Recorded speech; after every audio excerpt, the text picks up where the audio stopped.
My name is Molly, and I'm 32 years old. I'm married to Justin, who is 35 and works in an office. I work as a freelance fashion designer from home. My career started with many small, exciting projects, but it wasn't until I landed a significant project with a substantial paycheck that things really changed. This opportunity allowed Justin and me to move into a luxurious high-rise apartment, something I had always wanted. Since I was the one who had dreamed of living in such a place, I agreed to cover the monthly rent myself. Justin was thrilled about the new apartment, and I thought our future together looked bright. I couldn't have anticipated what was about to happen next. One day, Justin brought his 65-year-old mother, Betty, to our place. Her husband had passed away 3 years ago, and she had been living alone since then. "Hi, Molly," Betty greeted me. "Hi, Betty, it's been a while. What's going on?" "Well," Justin began awkwardly, "she wants to move in with us." "Why?" I asked, surprised.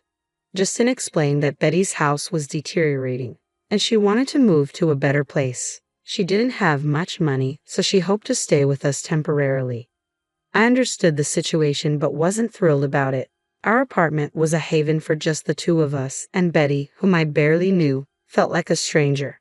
I was reluctant to have her join us. "Please," Justin said, taking my hands. "Her house is falling apart. I promise I'll urge her to find a smaller, newer place as soon as possible." Reluctantly, I agreed, thinking it would only be for a short while. A month later, Betty moved in. "Thank you so much for letting me stay in this wonderful apartment," she said. "No problem," I replied with a forced smile. "Please make yourself at home." But soon after settling in, Betty approached me with an unexpected request. "Sorry to dive right in, but may I borrow some money?" I was taken aback. As soon as she had unpacked her things, she was asking me for money. I was taken aback by Betty's directness.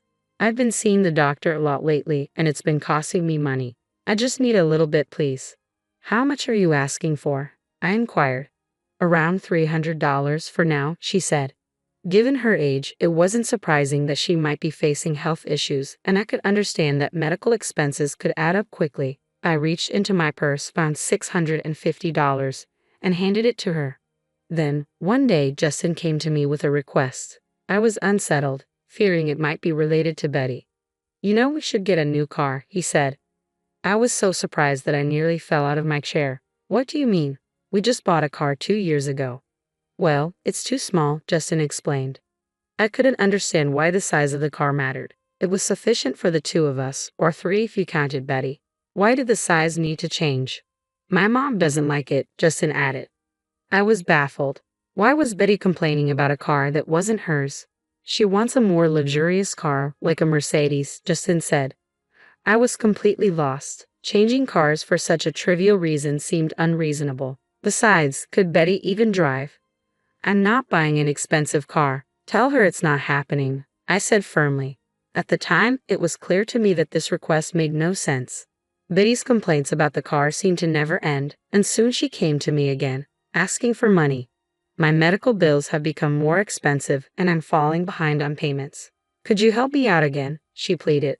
"Should I be concerned about your health?" I asked, worried. Betty hesitated before responding. "Not really. I'm just feeling a bit depressed and having trouble sleeping. The therapist is quite costly. I'm really sorry for asking." "I understand. How much do you need this time?" I asked. "About $1,000, she said. $1,000. I was taken aback. The amount seemed excessive for therapy, though I wasn't well versed in the costs. "I'm sorry," I said, "but my insurance only covers a limited number of sessions fully, and after that, I have to pay half of the charges." "I see," Betty replied. "I'll get it by tomorrow." Despite my shock at the amount, I tried to rationalize it, thinking perhaps there were high costs associated with the therapy. Even after that, Betty continued to find reasons to borrow more money, citing medical bills and transportation costs for visiting sick friends. By the time I realized, the total amount she had borrowed had reached $5,000. Although my job was going well, I was becoming increasingly frustrated. That's when I noticed something strange. One day, I couldn't help but peek into Betty's room.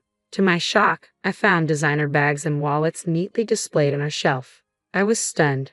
How could she afford such luxurious items when she claimed to be struggling financially? She had borrowed so much money from me. yet her room was filled with expensive goods. I grew increasingly suspicious of the medical bills she'd been asking for. A month later, Betty approached me again, asking for more money with no hint of remorse. "Can you please wait?" she said casually. I decided it was time to confront her. I called Justin, who seemed unaware of the situation. "I need to ask you about Betty," I said. "What exactly is she using the money for?" "What's going on, Molly?" Justin asked, clearly confused. Betty mumbled something about therapy sessions and prescriptions, but I pressed further. "And what about the designer clothes, bags, and other items? Are you really seeing a therapist?" "Of course," Betty replied, but her hesitation was clear. "If that's the case, show me the receipts. You must have them, right?" I demanded. Cornered by my questioning, Betty was at a loss for words. It became evident that she wasn't using the money for her well-being, but for something else entirely. Justin, still puzzled, asked, "Wait, what are you guys talking about?" "Betty has been spending the money she borrowed from me, more than $5,000, on luxury items," I explained. "Even so, you're being too aggressive. Can you talk to her more gently?" Justin said, his loyalty clearly lying with his mother. In other words, he was a mama's boy. "I don't have receipts," Betty admitted. "I have been shopping and dining out with friends." I was taken aback. "You seem so relaxed despite claiming to be broke. You didn't seem depressed at all. If you've been lying, you need to pay me back immediately." Betty's eyes were full of desperation. "I can't come up with that amount right away." Frustrated, I pointed to the designer items in her room. "Sell all of those things. If you can't, then move out." Justin, ever the defender, intervened. "Hey, you're being unfair. She deserves a little luxury too." "I wouldn't call it luxury," I shot back. "More than $5,000 has been squandered. This feels like a scam." Justin countered, "You're being disrespectful. Just because you're paying the rent doesn't give you the right to be so arrogant." "If you're unhappy, then you can leave," he said. "What?" I was incredulous. I was reaching my boiling point. Steam seemed about to burst from my ears as I glared at him. "Did I say anything wrong?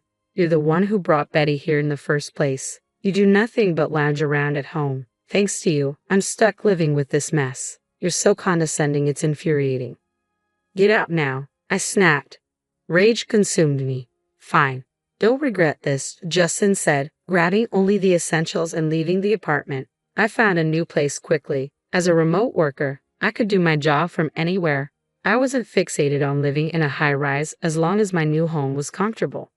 So now, what was next? I had no intention of returning to that place. I had been covering the rent on my own, and I assumed Justin had no interest in taking over.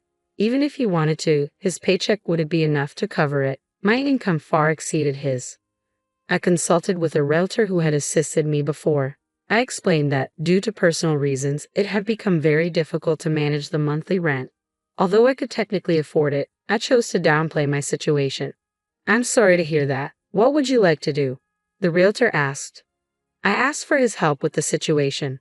One day, while I was working, I received a call from Justin. "What's going on?" I answered, puzzled. "Why didn't you tell me?" Justin demanded. "I was told to move out because the lease was canceled." "Yes, I asked the property agent to break the lease," I explained.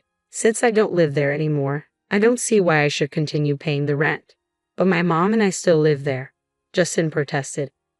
I was stunned. "What? That's absurd. I don't live there, so why should I keep covering the apartment?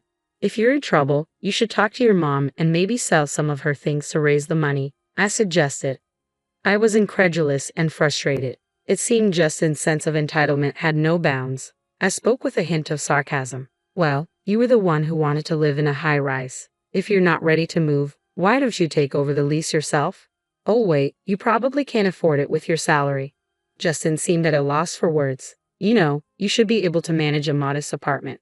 So go ahead and deal with it. Move in with your mom." "Are you kidding me?" I retorted.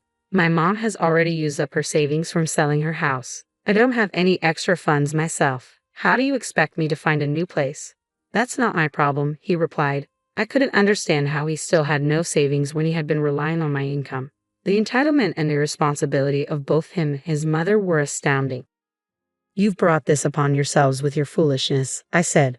"From now on, figure it out on your own. Are you saying we should be homeless?" You're still my wife, Justin pleaded. I've told you, figure it out elsewhere. I'm done with this. Goodbye. I hung up the phone. A few minutes later, my phone rang again. It was Betty. Mally, I'm really sorry, she said, her voice trembling. I will pay you back, so please don't kick us out. Her tearful plea surprised and saddened me. I didn't want to lecture her, but I felt I needed to explain. You should live within your means. If you only have a small retirement income, you should adjust your lifestyle accordingly. If you want a higher standard of living, you need to work for it. I knew the harsh reality as a freelancer. If I wanted a certain quality of life, I had to work hard and earn it rather than relying on others. I understand, Betty said. I'm sorry. Please don't let us end up on the street. I'm sorry, I replied, my voice softening. But you need to manage your finances better.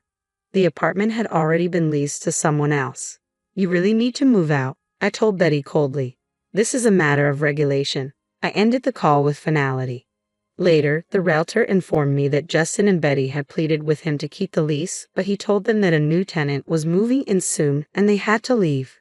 Even if they had stayed, Justin's salary would have been swallowed up by the rent, leaving them unable to afford anything else.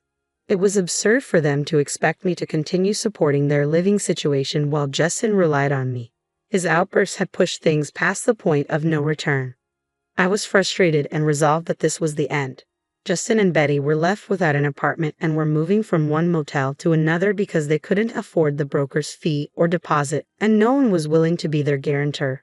Betty had worked only briefly, so her Social Security payments were minimal, and they were struggling even to eat. I felt they had brought this upon themselves. On my end, I secured another major project and became more financially stable. Looking back on our marriage, I realized that depending solely on a partner, financially or otherwise, is unsustainable. It leads to significant pain when things fall apart. Justin and I separated for a while and eventually divorced.